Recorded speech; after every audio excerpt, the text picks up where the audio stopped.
प्यार और आभार हमारे दिल के लिए अच्छा होता है, लेकिन ये दिल को स्वस्थ रखने के लिए पर्याप्त नहीं होता। आपकी जीवन शैली, आपके हृदय के साथ आपके अंगों के स्वास्थ्य पर भी काफी असर होता है। आपका हृदय स्वास्थ्य आपकी काफी हद तक इस बात पर निर्भर करता है कि आप कैसा जीवन व्यतीत करते हैं। नमस्कार, कशिश न्यूज के खास कार्यक्रम आरोग्य मंत्र में आप सभी का स्वागत है। मैं हूं आपके साथ उर्वशी।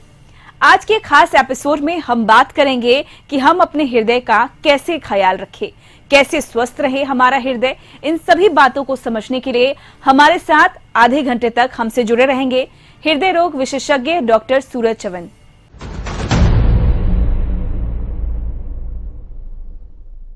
डॉक्टर साहब, कशिश न्यूज में आपका स्वागत है।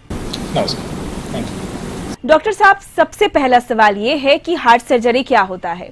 दरअसल हार्ट सर्जरी दिल के रोगियों के लिए किसी वरदान से कम नहीं होता है और आज के तनावपूर्ण दौर में हृदय रोग काफी फैल रहे हैं। ये युवा से लेकर बुजुर्गों में भी देखने को मिलते हैं।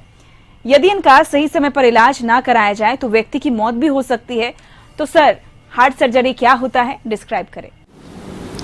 Okay, so basically heart surgery हम 2-3 अलग अलग पार्ट्स में डिवाइड कर सकते हैं। हार्ट सर्जरी छोटे बच्चों में और एडल्ट एज ग्रुप में। और हार्ट को देखा जाए तो हार्ट एक सिंगल ऑर्गन है जो सारी बॉडी को ब्लड सप्लाई करने का काम कर रहा है। बट हार्ट में अलग अलग सिस्टम्स है, उसमें से कुछ सिस्टम्स इम्पोर्टेंट जिसके लिए सर्जरीज की जाती है। एक है हार्ट के वॉल्स जो हार्ट में एक डायरेक्शन में ब्लड फ्लो करने के लिए काम करते हैं। दूसरा मेन इम्पोर्टेंट है हार्ट को ब्लड सप्लाई करने के लिए ब्लड वेसल, जिनमें ब्लॉकेजेस आने की वजह से हार्ट अटैक आता है। तीसरा है हार्ट का कंडक्शन वायरिंग, जिसमें कंडक्शन ब्लॉक होने की वजह से पेशेंट्स को पेसमेकर ऑपरेशन की ज़रूरत पड़ती है। एंड चौथा मोटा मोटी हार्ट के मसल्स जो कमज़ोर होने के कारण हार्ट का पंपिंग कमज़ोर होकर हार्ट फेलियर होता है। तो ये 4 मेन सिस्टम्स है जिसके लिए बहुत बार ऑपरेशंस लगता है हार्ट के पेशेंट्स को। एंड बच्चों में जो जन्म से ही छेद रहते हैं या हार्ट के कुछ केसेस में कुछ आर्टरीज उल्टा रहते हैं, बहुत सारे बच्चों में प्रॉब्लम्स रहते हैं जिनके लिए बच्चों को हार्ट की सर्जरी की जरूरत पड़ती है। दुनिया भर में दिल से जुड़ी बीमारियां मृत्यु की सबसे बड़ी वजह बनती जा रही है। बढ़ती उम्र के साथ साथ दिल की बीमारी का खतरा बढ़ जाता है। 50 वर्ष के बाद ये समस्या ज्यादा देखने को मिलती है। अभी हमने जाना कि हार्ट सर्जरी क्या है। सर, अब अगला सवाल ये है कि हार्ट का ऑपरेशन किनको जरूरत पड़ती है। ओके, सो जैसे हमने अभी डिस्कस किया कि ये जो 4 अलग अलग सिस्टम्स है, तो इसमें से किसी भी पार्ट को अगर ख़राब होता है, जैसे कोई पेशेंट में वॉल का प्रॉब्लम है, अगर वॉल ख़राब होते हैं, टोटल हार्ट में 4 वॉल्स रहते हैं, तो चारों में भी प्रॉब्लम्स आ सकता है। बट मेनली लेफ्ट साइड के जो 2 वॉल्स है उनमें सबसे ज़्यादा प्रॉब्लम्स आते हैं। एंड अगर वो क्रिटिकल लेवल पे अगर नैरो हो गए हैं या उसमें ब्लड लीक हो रहा है तो उसको ऑपरेशन की ज़रूरत पड़ती है। ये उसके साथ साथ सबसे इम्पोर्टेंट जो कॉज है जिसके लिए हार्ट के ब्लॉकेजेस बनते हैं, अगर ब्लॉकेजेस किस टाइप के हैं, कितने हैं, उसके हिसाब से उसको आइदर एंजियोप्लास्टी स्टेंट करने की ज़रूरत पड़ती है या bypass surgery, open heart surgery करने की ज़रूरत पड़ती है। सर, आपने हार्ट ऑपरेशन के बारे में हमें बेहतर तरीके से समझाया, लेकिन सर आज भी लोग हार्ट का ऑपरेशन कराने से डरते हैं। यस, सो हार्ट का ऑपरेशन हमेशा से ही चैलेंजिंग रहा है। बट लोगों के मन में डर तो रहेगा क्योंकि इतना बड़ा ऑपरेशन हार्ट को टच करे तो उसमें डर तो बना रहता ही है। बट करंट इरा में जैसे टेक्नोलॉजी इतनी सारी एडवांस हो गई है तो डरने की ज़्यादा ज़रूरत है नहीं है, क्योंकि करंट इरा में जो हम ऑपरेशंस करते हैं, ओपन हार्ट सर्जरी हो या इंटरवेंशन जो स्टेंट या पेसमेकर करते हैं, उसमें रिस्क पुराने ज़माने से अभी बहुत कम है। तो इस अभी हार्ट के सर्जरीज के लिए बहुत ज़्यादा डरने की ज़रूरत नहीं है। सर, इसी से जुड़ा अगला सवाल ये है कि क्या हार्ट ऑपरेशन के बाद लोग अपना नॉर्मल जिंदगी जी सकते हैं। यस, सो ये डिपेंड करता है कि हार्ट का स्टेटस कैसा है। जैसे अगर हार्ट का पंपिंग बहुत ज़्यादा ख़राब नहीं है, लंग्स के प्रेशर बहुत ज़्यादा बढ़े हुए नहीं है, तो बहुत सारे पेशेंट्स धीरे धीरे करके इवन उनके नॉर्मल लेवल पे आ सकते हैं, एक्सेप्ट जो स्पेशली एंजियोप्लास्टी और बाईपास के बाद। बट जो वॉल रिप्लेसमेंट वाले पेशेंट्स हैं या पेसमेकर वाले पेशेंट्स हैं, उनमें थोड़ा लाइफस्टाइल मॉडिफिकेशन करना ज़रूरी होता है। जैसे वॉल रिप्लेसमेंट जब करते हैं तो मेटल का वॉल जब लगाया जाता है तो उसको कुछ खून पतला होने की दवाई चलती है, जिसको रेगुलरली खून पतला कितना रखना चाहिए इसके लिए एक PTI का जांच रहता है, वो रेगुलरली मॉनिटर करना पड़ता है और उसके हिसाब से दवाई का डोज एडजस्टमेंट करना पड़ता है।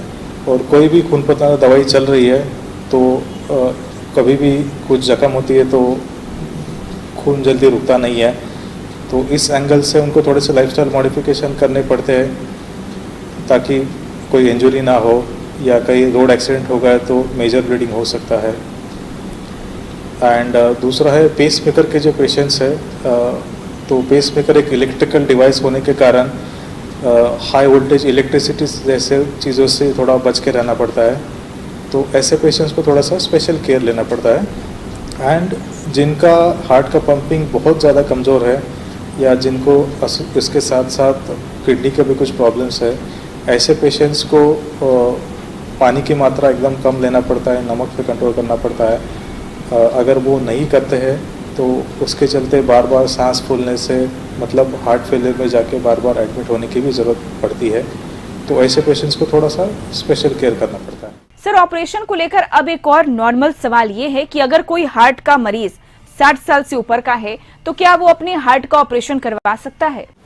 राइट, सो बेसिकली जो दो सबसे कॉमन प्रॉब्लम्स है जो हम एनकाउंटर करते हैं, एक है ब्लॉकेजेस की वजह से हार्ट अटैक आना और दूसरा पेसमेकर लगना। ये जो दो प्रॉब्लम है ये मेनली इसी उम्र में सबसे ज़्यादा ज़रूरी पड़ता है, और ये टाइप के patient usually 60 plus age group में ही आते हैं। तो 60 प्लस है मतलब कुछ नहीं कर सकते ऐसा तो बिल्कुल नहीं है।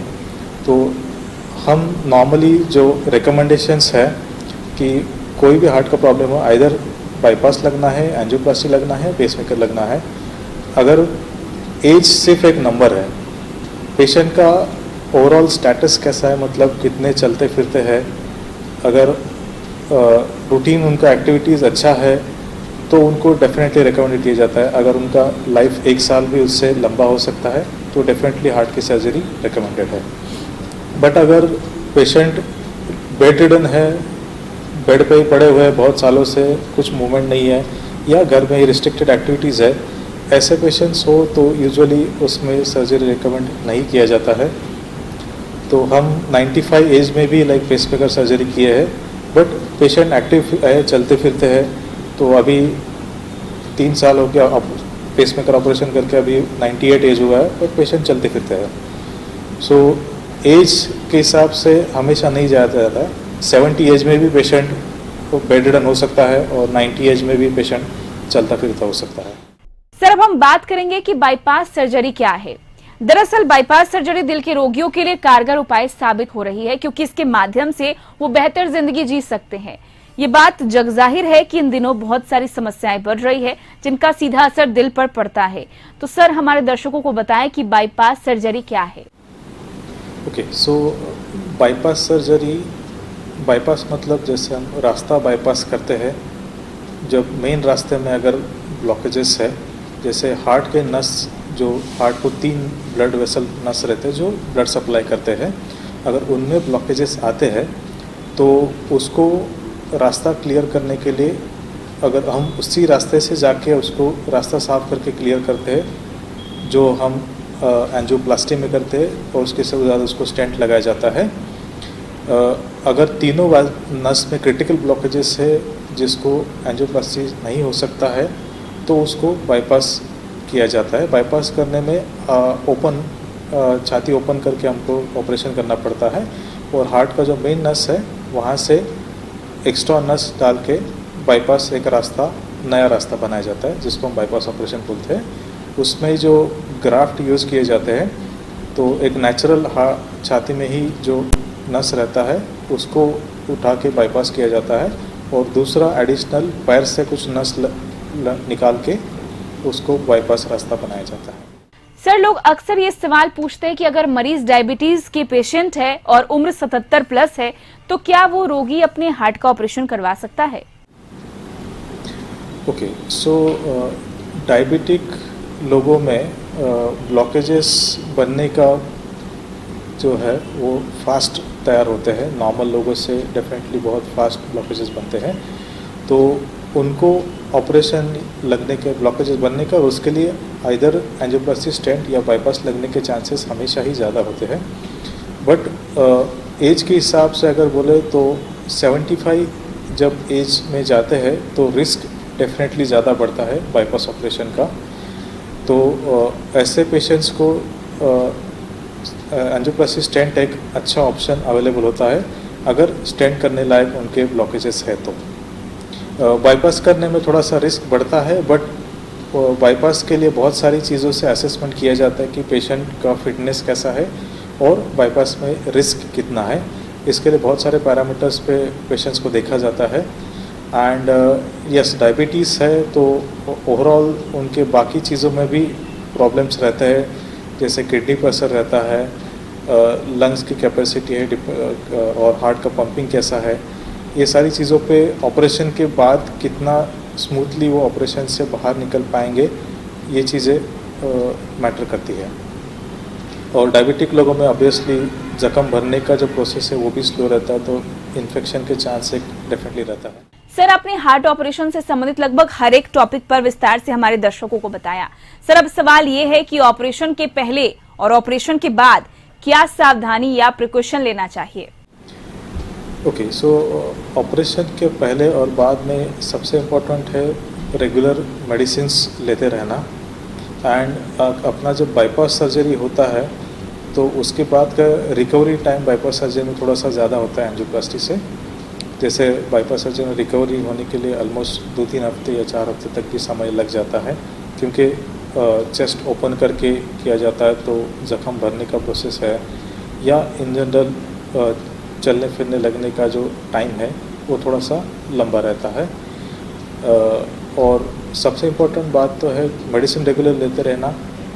थोड़ा सा एक्सरसाइज, जब भी हम चलने के लिए लायक हो जाएंगे तो एक्सरसाइज 20 से 30 मिनट डेली चलना, एक्सरसाइज करना, और डाइट में जो परहेज करते रहना एंड रेगुलर मेडिसिन लेते रहना, सॉल्ट इंटेक और पानी पे कंट्रोल रखना, ये सारी चीज़ें ज़रूरी। सर, अब अगले सवाल की ओर बढ़ते हैं कि क्या सिर्फ दवा या फिर बलून से काम नहीं चल सकता है? राइट, सो जैसा हमने बताया कि बाईपास सर्जरी के लिए एंजियोप्लास्टी स्टेंट करना एक अच्छा अल्टरनेटिव है। पहले के ज़माने में जब एंजियोप्लास्टी स्टेंट अवेलेबल नहीं था 2000 या 90s के पहले, उस time most of the patients का बाईपास सर्जरी हुआ करता था। बट जैसे ही एंजियोप्लास्टी के टेक्निक्स में सारा रिफाइनमेंट होते गया है, अभी मैक्सिमम पेशेंट्स का स्टेंट होता है बाईपास के बदले। बट कुछ पेशेंट रहते हैं जिनमें स्टेंट पॉसिबल नहीं होता, तो उसमें डेफिनेटली बाईपास ही करना है।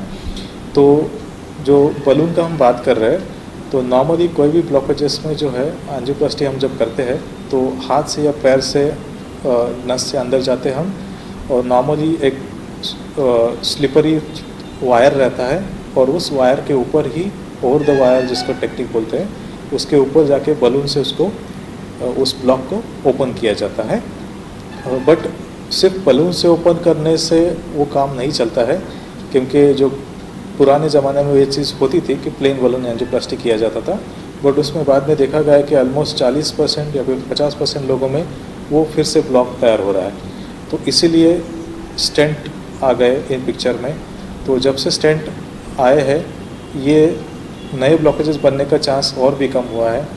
जो पुराने इनिशियल फर्स्ट जनरेशन स्टेंट थे उसमें ब्लॉकेजेस का चांस और भी थोड़ा ज़्यादा था, बट वो धीरे धीरे जैसे ही स्टेंट टेक्नोलॉजी में रिवोल्यूशन होते गया है, अभी करंट जनरेशन के जो स्टेंट्स हैं उसमें नए ब्लॉकेजेस का चांस बहुत ही मिनिमल है, हार्डली 1 और 1.5%। तो यस, एंजियोप्लास्टी स्टेंट बाईपास का एक बहुत अच्छा अल्टरनेटिव है और उसमें रिकवरी टाइम भी बहुत कम है। सर, अब इसी से जुड़ा एक और सवाल ये है कि वॉल्व का ऑपरेशन क्या है और ये वॉल्व ऑपरेशन क्या बाईपास सर्जरी से अलग है? यस, हम जैसे पहले डिस्कस किए कि हार्ट के नस के ब्लॉकेजेस की वजह से बाईपास का सर्जरी करना पड़ता है। और वॉल हार्ट के अंदर है जो हार्ट में एक डायरेक्शन में ब्लड फ्लो करने का काम करते हैं। तो जब वॉल ख़राब हो जाते हैं, आइदर सिकुड़ जाते हैं या उसमें लीकेज तैयार होता है, तो उसको वॉल चेंज करने की या वॉल रिप्लेसमेंट की ज़रूरत पड़ती है। कुछ कुछ केसेस में वॉल रिपेयर भी करना पड़ता है। तो ये जो सर्जरी है हमको हार्ट के अंदर जाके करना पड़ता है, तो उसको हम ओपन हार्ट सर्जरी बोलते हैं। इसमें वॉल रिपेयर या वॉल रिप्लेसमेंट मतलब चेंज करना, वो आइदर मेटालिक वॉल या बायोप्रोस्थेटिक वॉल हो सकता है। तो ये अल्टीमेटली हमको चेस्ट ओपन करके ही करना होता है, बट ये हार्ट के अंदर जाके किया जाता है। सर, आपने हमें वॉल्व ऑपरेशन के बारे में विस्तार से बताया। सर, अब अगला सवाल ये है कि वॉल्व ऑपरेशन के बाद क्या क्या प्रिकॉशन लेना पड़ता है? वॉल्व ऑपरेशन जो है उसमें दो तरह का ये रहता है, जैसे हम थोड़ी देर पहले डिस्कस किए। वॉल रिपेयर कर रहे हैं या वॉल रिप्लेसमेंट कर रहे हैं। रिप्लेसमेंट मतलब वॉल कम्प्लीटली चेंज कर देना। अगर चेंज किया है तो उसमें दो तरह के वॉल्स रहते हैं। एक रहता है बायोप्रोस्थेटिक वॉल और एक रहता है मेटालिक वॉल। बायोप्रोस्थेटिक वॉल जो है उसके लिए फ्यूचर में ज़्यादा प्रिकॉशंस नहीं लेने पड़ते हैं, इनिशियल 3 मंथ्स के लिए रहते हैं। बट जो मेटालिक वॉल है उसके लिए मेटालिक वॉल होने के कारण वो तो बॉडी के लिए बाहर की चीज़ है, फॉरेन मटेरियल है, उसके चलते ब्लड के क्लॉट होने का रिस्क रहता है। तो उसी के लिए कुछ खून पतलाने दवाई चलती है जिसको हम ऑसिट्रोम या वारफेरिन बोलते हैं। तो वो जो दवाई है उसका कितना खून पतला रहना चाहिए उसका एक जांच रहता है, PTINR करके। वो पर्टिकुलर रेंज में रखना पड़ता है, कौन सा वॉल है उसके हिसाब से। तो इसी के लिए रेगुलरली उसको PTINR जांच करके पर्टिकुलर लेवल में INR को रखना बहुत ज़रूरी होता है, क्योंकि अगर INR कम होता है तो ब्लड में क्लॉट बन के कभी कभी ब्रेन का स्ट्रोक होने का रिस्क रहता है या वॉल चोक हो जाता है। अगर बहुत ज़्यादा INR हो जाता है तो कभी कभी ब्लीडिंग होने का रिस्क रहता है। ब्लीडिंग कहीं भी हो सकता है, और सबसे प्रॉब्लमेटिक ब्लीडिंग है ब्रेन में। अगर ब्लीडिंग हुआ तो ब्रेन हेमरेज होकर उससे डेथ भी होने का रिस्क रहता है। ये चीज़ें होने का जो रिस्क रहता है, इसलिए PTINR रेगुलरली जांच करके मेंटेन करना ज़रूरी होता है। और जिनको भी ये दवाई चलती है उनको हरी सब्जियां खाना थोड़ा सा वर्जित करना चाहिए, क्योंकि उसमें विटामिन K रहता है और उसके चलते उसका लेवल ठीक से अचीव नहीं होता। सर, नस का ऑपरेशन क्या होता है, क्या ये भी जरूरी है, और हार्ट से इसका क्या संबंध है? बेसिकली नस ये वर्ड का इस्तेमाल हम कोई भी ब्लड वेसल को करते हैं। ब्लड वेसल में ऑब्वियसली दो टाइप्स के हैं, एक तो वेन्स है और दूसरा आर्टरीज है। वेन्स मतलब जो अशुद्ध रक्त हार्ट की तरफ लेके जा रहे हैं वापस, और आर्टरीज मतलब जो फ्रेश ब्लड है वो हार्ट से पूरे बॉडी को सप्लाई करने के लिए लेके जा रहे हैं। तो जो आर्टरीज या नस, मेजर नस है जो ब्लड सप्लाई हार्ट के तरफ से बाहर कर रहे हैं, तो हर एक नस में प्रॉब्लम हो सकता है। और सबसे इम्पोर्टेंट जो हार्ट को सप्लाई करने वाली नस है, जिसके लिए ब्लॉकेजेस के लिए हम बाईपास और एंजियोप्लास्टी स्टेंट के बारे में जस्ट बात की है। बट बॉडी में बाकी भी नस है, उसमें से सबसे मेन जो है अॉर्टा, जो हार्ट की मेजर नस रहती है और जिससे ही सारा ब्लड बाहर निकल के सारी बॉडी को सप्लाई किया जाता है। और उसके सारे ब्रांचेस रहते हैं जो हाथ को, पैर को, पेट में जाके बाकी सारे पेट के ऑर्गन्स है, लीवर है, किडनी है, स्प्लीन है, और ऊपर की तरफ ब्रेन को भी ब्लड सप्लाई करते हैं। तो इसमें से कोई भी नस में ब्लॉकेजेस होने के कारण पर्टिकुलर उस ऑर्गन में दिक्कत हो सकता है। तो कॉमनली जो हार्ट छोड़ के बाकी जगह पे नस पे जो ऑपरेशन किया जाता है, उसमें से एक है पैर के लिए जो नस जाते हैं, जो ब्लॉकेजेस होने की वजह से पैर में गैंग्रीन्स हो जाते हैं, तो उसके लिए एंजियोप्लास्टी, बलून एंजियोप्लास्टी किया जाता है। किडनी के जो नस है उसमें ब्लॉकेजेस भी आते हैं, उसकी वजह से BP बढ़ना और किडनी प्रेशर हो जाना, ये सारी चीज़ें होती है। इसके लिए किडनी का भी स्टेंट किया जाता है। ब्रेन को जो ब्लड सप्लाई करते हैं उसमें भी ब्लॉकेजेस होने की वजह से ब्रेन के स्ट्रोक होते हैं, तो उसके लिए भी कैरोटिड बाईपास सर्जरी या एंडोटोमी या स्टेंटिंग किया जाता है। और पेट के भी कुछ नस रहते हैं जिसके लिए भी कभी कभी ऑपरेशन की ज़रूरत पड़ती है। सर, अब आखिरी सवाल ये है कि क्या बच्चों को भी हार्ट ऑपरेशन की जरूरत पड़ती है, और इस ऑपरेशन की जरूरत कब पड़ती है? यस, बच्चों में जन्म से बहुत सारे डिफेक्ट पैदा हो सकते हैं जो अलग अलग टाइप्स में डिवाइड होते हैं। तो सबसे कॉमन जो रहते हैं हार्ट में होल हो जाना, या वॉल के प्रॉब्लम्स तैयार हो जाना। तो हार्ट के जो होल्स रहते हैं वो भी बहुत सारे टाइप्स के रहते हैं, जिसमें दो मेन टाइप्स में हम जो डिवाइड करते हैं, असाइनेटिक एंड साइनेटिक हार्ट डिसीज़। असाइनेटिक मतलब बच्चों का हाथ पैर काले नीला नहीं पड़ना, जिसमें ऑक्सीजन सैचुरेशन नॉर्मल रहता है। उसमें भी 3 अलग अलग टाइप के होल रहते हैं, बट कौन से टाइप का होल है इसके हिसाब से पहले 6 महीने में या 1 साल तक या 4 या 5 साल तक ऑपरेशन करना है उसका डिसीजन लिया जाता है। और कुछ जो ऑपरेशंस रहते हैं जो साइनेटिक हार्ट डिसीज़ में हम काउंट करते हैं, मतलब हाथ पैर काले नीले पड़ के ऑक्सीजन और ऑक्सीनेटेड और डीऑक्सीनेटेड मतलब ख़राब और अच्छा ब्लड मिक्स होने के कारण जो होता है, तो उनको बहुत बार जल्दी ऑपरेशन करने की ज़रूरत पड़ती है। बट उसमें भी जैसा हम बता रहे हैं कि बहुत सारे टाइप्स रहते हैं, उसके हिसाब से उनको ऑपरेशन का डिसीजन लेना पड़ता है। सर बहुत बहुत शुक्रिया हमारे दर्शकों को और हमसे हृदय रोग के बारे में विस्तार से चर्चा करने के लिए। तो इसी के साथ हमारे खास कार्यक्रम आरोग्य मंत्र में फिलहाल के लिए इतना ही। फिर आपसे मुलाकात होगी, किसी और बीमारी की चर्चा करेंगे किसी और एक्सपर्ट के साथ। तब तक के लिए मुझे दीजिए इजाजत। नमस्कार।